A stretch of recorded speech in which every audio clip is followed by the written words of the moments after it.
네, 그동안에는 빛을 보지 못했던 반도체 종목군들이 강세 흐름을 보여줍니다. 이에 따라서 양 지수도 소외됨 없이 상승세를 타고 있는데요. 그러면 오늘 장에서 키워드 짚어보면서 앞으로의 전략까지 알아보도록 하겠습니다. 바로자산운용의 윤정식 이사입니다. 안녕하세요. 네, 안녕하세요. 네, 개장한 지 이제 1시간여 약간 넘었습니다. 그 가운데서 두각을 나타내는 쪽, 오전장을 관통하는 강력한 펀치, 어떤 쪽이라고 보세요? 네, 반도체의 반격으로 잡아봤습니다. 네, 확실히 눈에 띄는 시세를 나타내고 있습니다. 대형주뿐만 아니라 중소형주들까지도 들썩이는 모습인데요. 이 부분 어떤 대응 전략 필요할까요? 네, 사실 너무너무 반갑죠. 이 반도체 상승하는 게.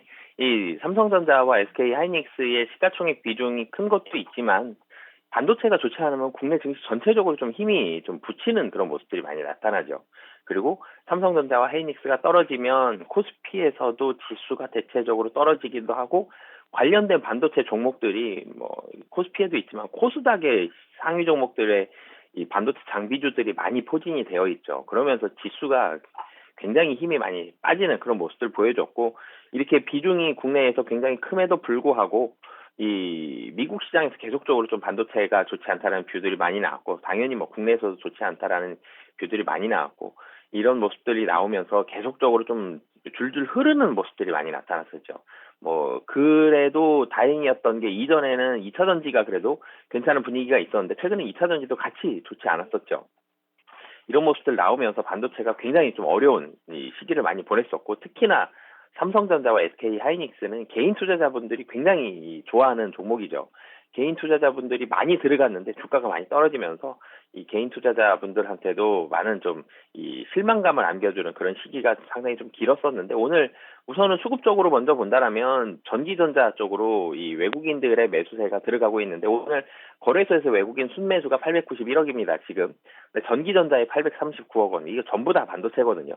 이 반도체로 굉장히 반가운 수급이 외국인들 쪽으로 해서 들어가고 있는 상황이고요. 기관은 이제 전기전자 쪽으로 해서 77억 원 순매도가 잡혀 있지만, 금융투자가 지금 770억 전기전자 쪽으로 해서 팔고 있고, 그 외를 살펴보면 투신이 325억, 연기금이 230억, 보험이 128억, 다 반도체 사고 있는 기관이거든요, 이 세 군데가. 그러니까 이 금융투자를 제외하면 나머지 메인 기관들하고 그리고 외국인들은 지금 반도체를 사고 있는, 반가운 수급이 들어가고 있는, 수급적으로 보면 그런 상황이고요. 이유 살펴보면 오늘 뭐 뉴스에서 많이 보셨을 텐데, 반도체 수시설 투자 기업 세액 공제율을 뭐 상향시킨다.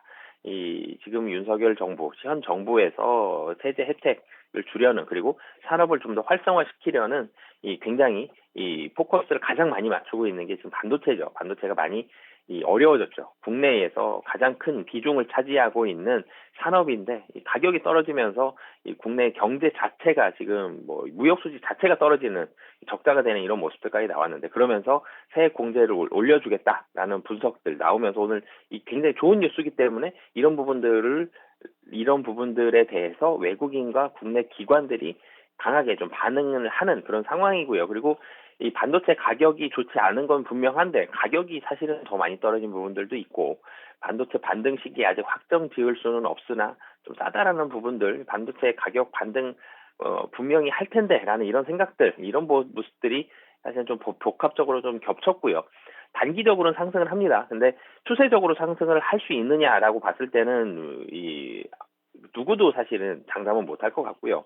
그럼 추세적인 상승 어떻게 확인을 해봐야 되느냐라는 부분을 봤을 때에는, 가격이 반등을 하는지가 사실 가장 중요하죠. 반도체 같은 경우는 예상 실적을 대체적으로 잘 맞추는 이 종목이거든요. 왜 그러냐면, 이 반도체의 가격이 나오면 실적이 어느 정도 나온다가 거의 수학 공식처럼 연결할 수 있기 때문에, 삼성전자와 SK 하이닉스의 실적을 대체적으로 예상을 할 수 있는데, 어찌됐든 반도체의 가격이 상승하든지 실적이 반등을 하든지, 이런 시기를 이 상당히 좀 정확하게 예상이 될 만한 그런 시기가 좀 오면, 그때는 좀 추세적으로 반등을 할 수 있을 것 같습니다. 근데 현재 상황에서 봤을 땐 오늘 뭐 세액 공제라는 좋은 뉴스가 나와서 상승을 하고, 가격도 좀 많이 떨어져 있는 상황이었기 때문에 상승을 한다라는 부분들도 있지만, 추세적인 상승은 조금 더 확인을 해봐야 되고, 지금 반등은 요 숫자를 확인하기 전까지는 단기적인 반등 가능성이 좀 높다라고 말씀을 드리겠습니다.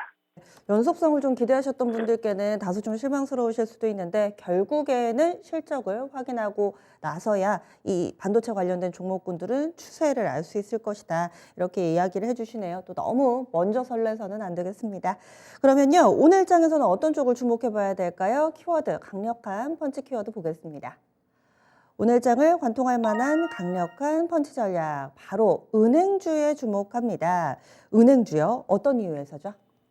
네, 우선 은행주 오늘 좋은 섹터를 꼽아봐라. 1번 반도체고요. 두 번째가 은행입니다. 은행 중에서도 뭐 카카오뱅크, 카카오페이도 오르곤 있습니다만 이거 말고요. 전통적인 우리들이 얘기하는 그 은행주들, KB금융, 신한지주, 하나금융지주, 우리금융지주, 그리고 뭐 기업은행까지 전통적인 은행들 4대 은행지주가 조금 더 강하고요. 뭐 기업은행도 비슷하긴 하지만 조금 약하게 이렇게 움직이고 있습니다. 상승하는 모습이 나오고 있는데 이 4대 은행지주 모두 상승을 하는 그런 모습들. 첫 번째를 본다라면 우선은 23년도 실적이 좋습니다. 은행주들은 실적이 괜찮은데요. 22년도에 좀 부진했던 부분은 뭐 정부의 부동산 정책이라든지 이 대출이 이 잔액이 너무 많다라는 부분들, 그리고 하반기에 금리 급등에 대한 부분들, 이런 우려감들이 상당히 좀 많이 작용을 하면서 경기 침체도 같이 작용을 했죠. 이런 우려감들이 작용을 하면서 많이 떨어졌는데 실제로 뚜껑 열어보면 실적이 4대 은행지주, 특히 뭐 기업은행도 포함해도 됩니다. 모두 좋은 실적을 보여주고 있고 23년도도 실적이 좋거든요. 근데 실적 대비해서 낙폭이 상당히 좀 과도합니다. 이 배당 기대하고선 연말에 매수했던 분들 배당보다 훨씬 많이 떨어졌죠, 주가가. 그만큼 가격적으로도 가격이 굉장히 싼 편이었는데 연말에 더 하락하는 그런 모습들이 나왔기 때문에 가격적으로는 굉장히 이 과도한 낙폭으로 인해서 주가 매력도가 높은 상황에서 23년도 실적도 좋다라는 부분들. 실적에 대한 실적 가시성을 확인하면 이 좀 더 유리합니다. 지금 은행주 같은 경우는 실적이 23년도 좋기 때문에. 그리고 실적 가시성이 눈에 보이는 그런 시기가 가까워지면 가까워질수록 주가의 탄력도는 좀 더 좋을 가능성이 높아 보이고요. 그리고 이 23년도에 증시가 상승을 한다고 하더라도 많이 상승하기는 쉽지 않아 보이는 게 사실이죠. 그렇기 때문에 시장이 크게 움직일 가능성이 좀 낮아 보일 때는 확실하게 은행주들은 나오는 게 배당 나오죠. 주주 환원 정책이 좋습니다. 이런 부분들이 있기 때문에 기관들이 어느 정도의 포트폴리오는 담고 갈 가능성이 좋다라는 점, 이런 부분들까지 좀 부각이 될 수 있고요. 그리고 배당도 이제는 잘 주죠. 이런 부분들, 배당에 대한 부분들, 주가, 지수 자체가 크게 움직일 가능성이 좀 낮다. 그리고 가격적으로는 싸다. 그리고 주가 실적은 좋다. 이런 부분들까지 주목을 해보셔서 뭐 은행주들은 지금 자리도 뭐 굉장히 좀 가격적으로 매력이 있습니다. 기관들도 많이 사고 있고요. 충분히 좀 매력적인 자리다라고 보여집니다. 은행주 대응 전략은 지금 단기로만 보시는 거세요? 아니면 지금 사놓은 다음에 꾸준히 가져가도 된다라는 시각이신가요? 네, 좀 전에 제가 반도체는 좀 단기로 말씀을 드렸었는데 은행주 같은 경우는 조금 더 길게 보셔도 될 것 같습니다. 실적이 1분기부터 23년도 실적이 좋거든요. 실적 대비해서 낙폭이 좀 과도했기 때문에 실적이 나올 때마다 주가는 좀 더 강하게, 좀 더 추세적으로 반등할 가능성이 높다라고 보여집니다.